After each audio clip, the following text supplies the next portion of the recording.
అందరికీ నమస్తే. Welcome to I dream. నేను మీ చాణక్య. మన జీవితంలో మనం చేసే ప్రతి ఒక్క పని కూడా కర్మ సిద్ధాంతాన్ని కోరుకుంటుంది. అలాగే మనం ఎవరికన్నా రుణపడి ఉన్నామంటే అది రుణానుబంధంగానే ఉంటుంది. అసలు ఏంటిది? సో ఇలాంటి మాటలు కానీ, సో ఇలాంటి టాపిక్స్ అన్నీ వింటూ ఉంటే ఇప్పుడున్న జనరేషన్కి కొత్తగా అనిపించవచ్చు. కాకపోతే పాత వాళ్ళకి మాత్రం ఇవన్నీ తెలుసు, అసలు కర్మ సిద్ధాంతాలు ఏంటి అనేది. కాకపోతే దీని గురించి ఇంకా సవివరంగా చెప్పడానికి ఇప్పుడు మనతో పాటు కూడా ఉన్నారు. మరి ఆవిడ ఎవరో కాదు, హరిత గోగినేని గారు. ఆవిడతో మాట్లాడదాం, ఇలాంటి విషయాలు అనేది కూడా అన్నీ తెలుసుకుందాం మన దైవానుగ్రహంలో. అమ్మ నమస్తే. నమస్తే చాణి, ఎలా ఉన్నారు? బాగున్నాను. మనిషి జీవితం అనేది కూడా సో చాలా డిఫరెంట్ అని చెప్పేసి అన్నారు. ఇదంతా కంప్లీట్గా ఒక ఆత్మ ప్రయాణం అనేది కూడా అంటున్నారు కదా. సరే, కొన్ని సంవత్సరాల క్రితం, వేరే సంవత్సరాల క్రితం ఇంతమంది మనుషులు లేరు. సో అంతమంది మనుషులు లేనప్పుడు సో ఈ ఆత్మ అనేది ఎక్కడుండింది, అసలు ఎలా వచ్చింది? ఇప్పుడైతే జనాభా అనేది కూడా పెరుగుతూ పోతుంది. అంటే కొత్త అవును. ఆత్మలు ఏమైనా వస్తున్నాయా ఏంటా అని చెప్పేసి కూడా అనిపిస్తూ ఉంటుంది. అవును. సో ఏంటిది అసలు? మంచి ప్రశ్న. ఇది యాక్చువల్గా వచ్చిందంటేనే నీకు చాలా జ్ఞానం ఆల్రెడీ వచ్చేసింది అనమాట. సో ఆత్మలు ఇప్పుడు నువ్వు చెప్పినట్లు ఒక సముద్రంలో చూసుకుంటే, లేదా ఒక వాట్ ఎవర్ యు టేక్, అదే సముద్రం కానీ ఒక పాత్రలో గనక నువ్వు నీళ్లు తీసుకుంటే నీటి బిందువులు ఉంటాయి. హ్మ్. అంటే నువ్వు చూస్తానికి పాత్రలో నీళ్ళు ఉన్నాయి అంటావు, నీటి బిందువులు అన్నావు కదా. మ్హూ. దాంట్లోంచి తీసినప్పుడు నీరు ఎట్లా విడిపోతుంది? నీటి బిందువులా వెళ్ళిపోతుంది. విడిపోతుంది మ్మ్. కదా. మళ్ళీ అవి కలిస్తే వాటర్. మళ్ళీ వాటరే. ఆ పాటలో నువ్వు ఎన్ని చేస్తే అన్ని నీటి బిందువులు నువ్వు చిన్న సైజు వరకు కూడా చేసుకుంటూ వెళ్ళొచ్చు కదా. సోల్ కూడా అంతే, ఆత్మ కూడా అంతే. ఆత్మ అనేది నీటి లాంటిది. ఒక ఆత్మ నుంచి నీకు మల్టిపుల్ ఆత్మలు కూడా వచ్చేదానికి ఉంటుంది. అంటే ఆత్మ అంటే ఒక పదార్థం లాగా చూడొద్దు. ఆత్మ అంటే శక్తి. మ్హూ. సైన్స్లో ఏదైతే ఎనర్జీ అంటామో ఆత్మ కూడా శక్తి లాంటిదే. సో కాబట్టి ఇప్పుడు దేవుడికి ఎట్లాగా నీకు అవతారాలు ఉన్నాయో ప్రతి సోల్ కూడా కెన్ స్ప్రెడ్ అనమాట. అంటే మల్టిపుల్ ఫామ్ ఆఫ్ బాడీస్లోకి వెళ్ళగలదు, మళ్ళీ సింగిల్ ఫామ్ అవ్వగలదు, మళ్ళీ ఆ ఫామ్స్ నుంచి మల్టిపుల్ ఫామ్స్కి వెళ్ళగలదు మ్హూ. Until it ends it's journey. Okay. So ఇవన్నీ కొత్త అనుభవాలు. సో అలాగే మనకి ఏదైతే మనం ఇప్పుడు సోల్ అంటున్నామో అది ఒక శక్తిలాగా చూడాలి. మ్. అది ఒక పదార్థం లాగానో దానికి ఒక డెఫినేషన్ లాగానో చూడకూడదు. సో అది శక్తి కాబట్టే ఇన్ని జరుగుతున్నాయి.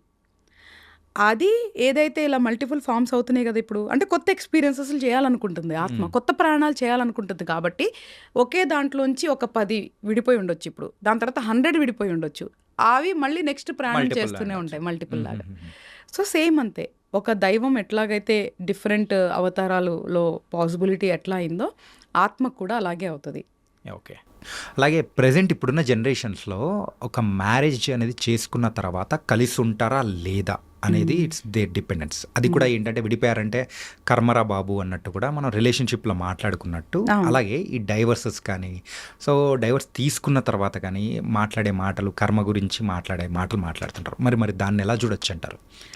యాక్చువల్గా మ్యారేజ్ సిస్టమ్ అనేది ఎందుకు వచ్చిందంటే చాణిక్య, ఒక ప్రాసెస్. అంటే ఒకప్పుడు లేదు మన ఇక్కడ.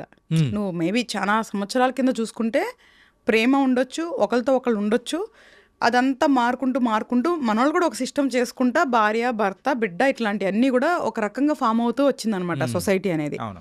ఎందుకు మల్టిపుల్ వాళ్ళతో కాకుండా ఒకరితో ఉండాలి అని మనకి ఒక్కొక్క యుగంలో కొన్ని అన్నీ కూడా చేంజ్ అవ్వకుంటూ వచ్చాయి. మ్మ్.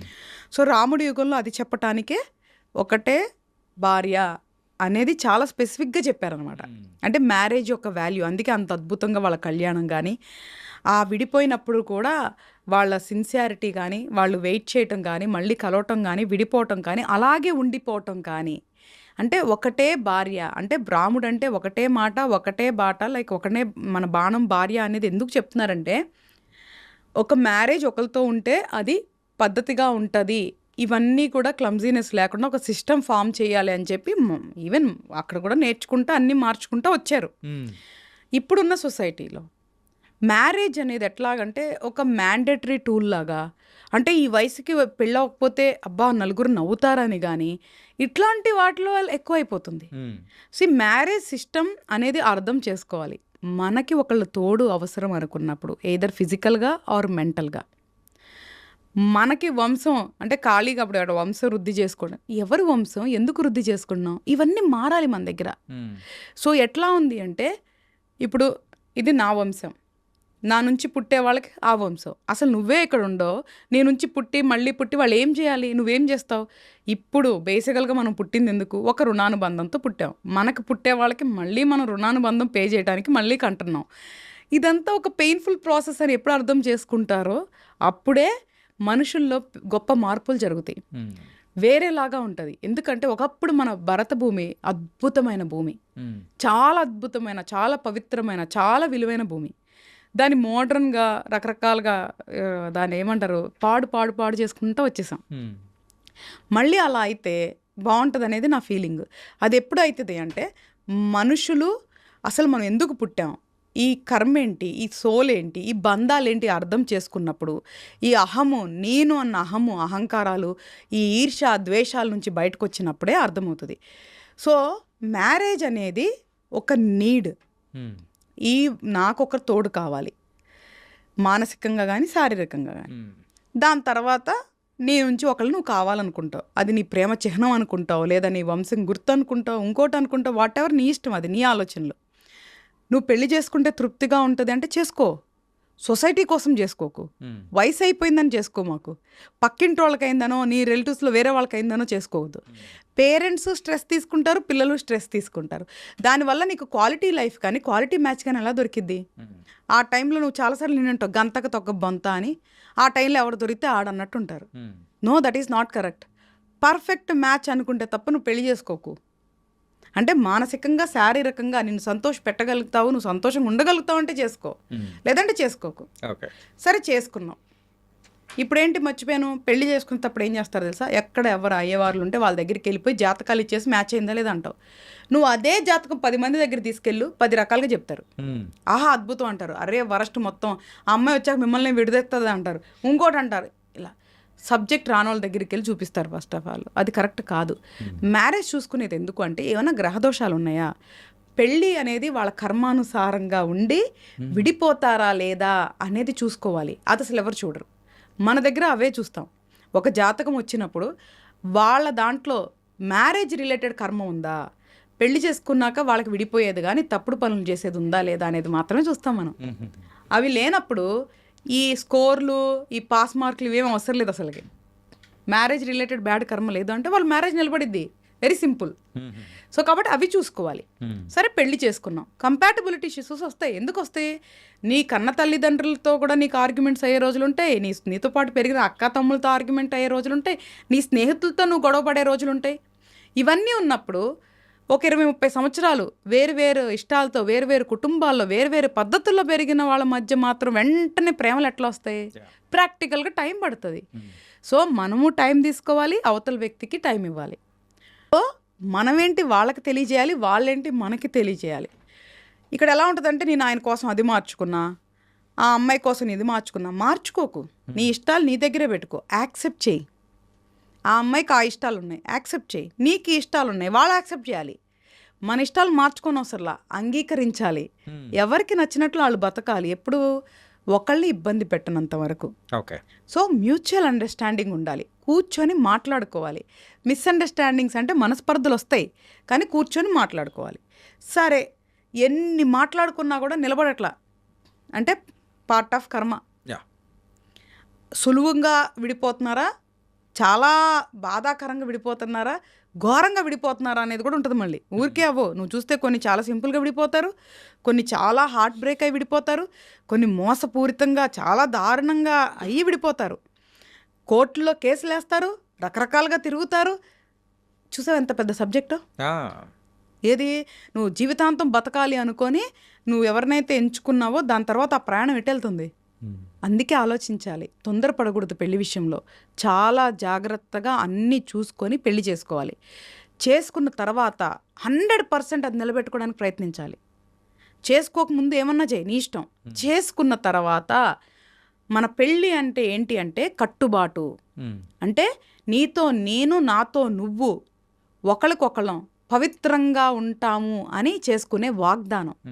తప్పుడు పనులు చేయకూడదు పెళ్ళయ్యాక. అది చాలా చాలా చెడు కర్మ. అది ఎలా తిరిగి వస్తుందంటే చాలా భయంకరంగా తిరిగి వస్తుంది. అది ఆడవాళ్ళకైనా మగవాళ్ళకైనా. కర్మకి డిస్కౌంట్లు ఉండవు, జెండర్స్ అసలు ఉండవు, మంచి చెడు మాత్రమే ఉంటాయి.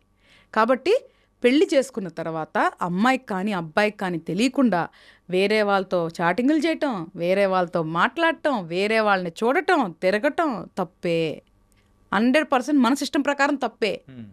నువ్వు ఏ సిస్టంలో పుట్టావో ఆ పద్ధతులు ఫాలో అవ్వాలి, అంతే కదా. ఇప్పుడు అమెరికాలో నువ్వు లెఫ్ట్ సైడ్ డ్రైవ్ చేస్తావు, ఇండియాలో డ్రైవ్ చేస్తా అవుతుందా? అవ్వదు కదా. ఇప్పుడు నువ్వు హిందూలో పుట్టావు, హిందూ ధర్మం ఏం చెప్తుందో అది పాటించు. పెళ్లి చేసుకునేటప్పుడు ఏ మంత్రాలు చదివి పెళ్లి చేసుకుంటున్నావు అది పాటించు. ఏమేం వాగ్దానం చేస్తావో అది పాటించాలి. కాబట్టి అక్కడ నీకు కర్మ అప్లికేబుల్ అవుతుంది. When you go out of the system then law start working. Okay, నువ్వు కోర్టుల చుట్టూ తిరగటం కూడా నీ కర్మే. వాళ్ళని హేట్ చేయటం మానే. అప్పుడు సమస్యలు, శత్రుత్వాలు తగ్గిపోతాయి. కాబట్టి పెళ్ళి, గొడవలు, విడాకులు కూడా పార్ట్ ఆఫ్ కర్మనే. ఓకే. మళ్ళీ మన దానికి ఇంకొక ప్రాబ్లం ఉంది, నువ్వు అడగట్లా. ఒకసారి విడిపోయిన తర్వాత పాపం మళ్ళీ పెళ్లి చేసుకుంటారు. అవును. కొన్నిసార్లు అది 3 అవ్వచ్చు, 4 అవ్వచ్చు, 5 అవ్వచ్చు, డిపెండ్స్. కానీ వాళ్ళని చూసి హేళన చేస్తారు. అది ఫస్ట్ మానుకోవాలి. ఎందుకు మానుకోవాలి అంటే, వాడు పాపం సిన్సియర్ అమ్మాయో అబ్బాయో వాళ్ళు చాలా సిన్సియర్ ఎఫర్ట్స్ పెట్టి ఒక రిలేషన్లోకి వెళ్ళారు, అది వర్కౌట్ అవ్వాలా. ఇంకో దాంట్లోకి వెళ్ళారు, అది వర్కౌట్ అవ్వాలా. ఇంకో దాంట్లోకి వెళ్ళారు, తప్పేంటి అంటే ఎవరు దొరికితే వాళ్ళకి దొరికి మానభంగాలు చేసే వాళ్ళకంటే మర్యాదపూర్వకంగా పెళ్లి చేసుకునే వాళ్ళు తప్పుడోళ్ళ. వాళ్ళ కంపాటబుల్, అది కర్మ. 1, 2, 3, 4, 10 చేసుకోవాలనేది అది కర్మ అయితే ఏంటి. అదే వేరే మతంలో కానీ రాజులు కానీ వాళ్ళు వీళ్ళు చేసుకుంటే మరి వాళ్ళు నువ్వు గొప్ప వాళ్ళని చేసావే, మరి సామాన్యుడిని ఎందుకు కించపరచడం? పోనీ నువ్వేమైనా బో పెడుతున్నావా? ఆ అమ్మాయికి బో పెడుతున్నావా, ఈ అబ్బాయికి బో పెడుతున్నావా? హేళన చేయకూడదు. ఫస్ట్ మన సమాజం విషయంలో అయినా కానీ హేళన అనేది అసలు ఏ విషయంలో చేయకూడదు. ఎందుకు చేయకూడదు? నేను బట్టలు ఇవ్వట్లేదు, నేను నీకు చదువు ఇవ్వట్లేదు, నేను నీకు ఉద్యోగం ఇవ్వలేదు, నేను నీకు బో పెట్టట్లేదు, నేను హేళన చేయటానికి. కాబట్టి ఒక మనిషిని హేళన చేసే అధికారం కానీ హక్కు కానీ ఇంకొక మనిషికి లేదు, ఏ బంధంలో కూడా లేదు, తల్లిదండ్రులతో సహా.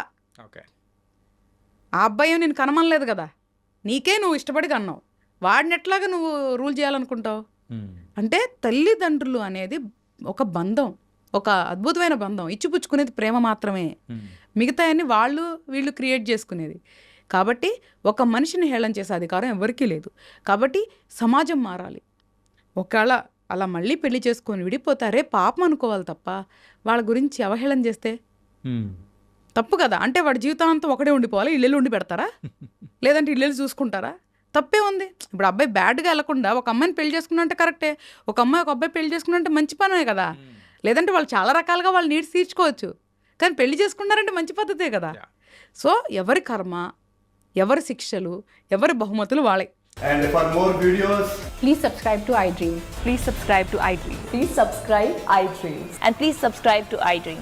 For more videos, subscribe to iDream. please like, share and subscribe to the channel. Congratulations, iDream. Subscribe to iDream. Subscribe to iDream. So subscribe to iDream Media. iDream ki iDream team andarki huge congratulations. Please subscribe iDream Media. Please subscribe to iDream. Subscribe iDream. Please subscribe to iDream. iDream అంటే నా కళల channel subscribe చేసుకున్న నోరు తిరుగుతలేదు, మీరైతే గంట గుర్తు కొట్టండి. For more such videos, please subscribe to iDream.